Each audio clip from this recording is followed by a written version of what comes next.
Donc, et témoignage d'un soignant, le docteur Damien Barrault, qui est médecin réanimateur en unité Covid au CHR de Metz-Thionville.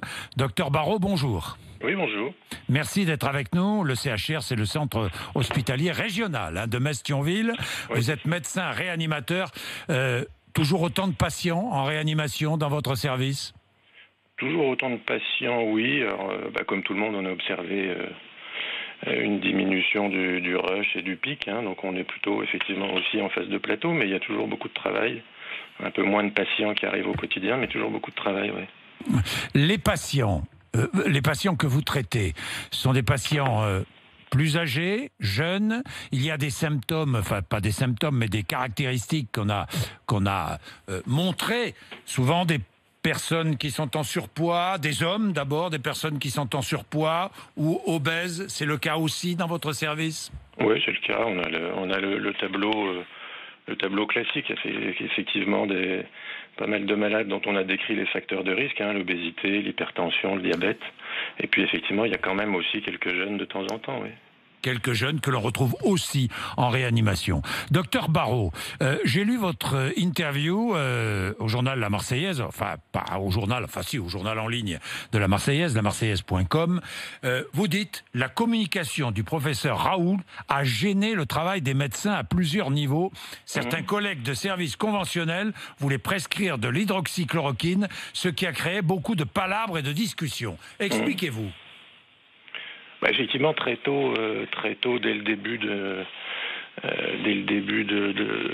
l'arrivée des patients et de la communication de l'équipe de l'IHU avec les fameux travaux sur l'hydroxychloroquine, certains confrères des secteurs conventionnels, pas trop l'AREA, parce que nous on était assez tous sur la même ligne, ont souhaité et ont fait de la demande aux infectiologues et aux pharmaciens de pouvoir prescrire ces traitements-là, oui. Et donc, on a voulu établir une politique globale institutionnelle à ce sujet, ce qui nous a nécessité de faire des réunions et de perdre un peu de temps sur quelque chose qui n'aurait pas dû arriver. Qui n'aurait pas dû arriver, c'est-à-dire, docteur Barrault ? À l'heure qu'il est, il n'y a strictement aucune preuve d'une quelconque efficacité de la chloroquine associée ou non à l'azithromycine pour avoir un effet bénéfique chez les malades en général et de hospitalisés en particulier et de réanimation encore moins. Il n'y a strictement aucune preuve tangible dans la littérature et produite par l'équipe de l'IHU de Marseille. Est-ce que vous administrez de l'hydroxychloroquine à vos patients ? Ça nous est arrivé dans le cadre de l'étude Discovery, puisqu'on on fait partie des centres investigateurs et effectivement, on a eu, alors je ne suis pas au courant des derniers chiffres, mais on a eu au moins un patient qui a reçu de l'hydroxychloroquine dans le cadre de ce protocole, oui. Oui, docteur Barrault, vous ne pouvez pas tirer de conclusion, mais aujourd'hui, vous n'en prescririez plus ? Alors, en dehors du protocole, je n'en prescris pas, et je n'en prescrirai pas, et je n'en prendrai ni pour moi, ni pour mes proches, ni pour n'importe qui, non. Mais pourquoi ? Mais pour les raisons que je vous ai dit tout à l'heure, il n'y a aucune preuve de son efficacité, aucune preuve d'efficacité sur des critères cliniques forts, c'est-à-dire en réanimation, la mortalité par exemple, ou les durées de ventilation mécanique ou des choses comme ça. Aucune preuve pour le malade moins grave, aucune preuve que ça empêchera une évolution vers une forme grave, et puis aucune preuve vraiment non plus certaine d'efficacité sur le portage viral, puisque les chiffres sur le portage viral que rapporte l'équipe de l'IHU sont à peu près ceux connus dans la littérature par ailleurs, c'est-à-dire qu'au bout de 10 jours, le virus disparaît.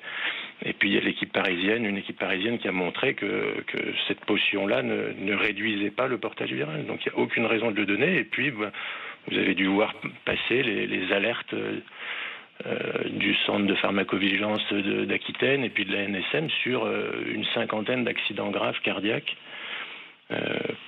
qui sont survenus dans le cadre d'une prise de ces médicaments-là. Est-ce du populisme médical ? Je vois pas de meilleure description de ce qui s'est passé, oui.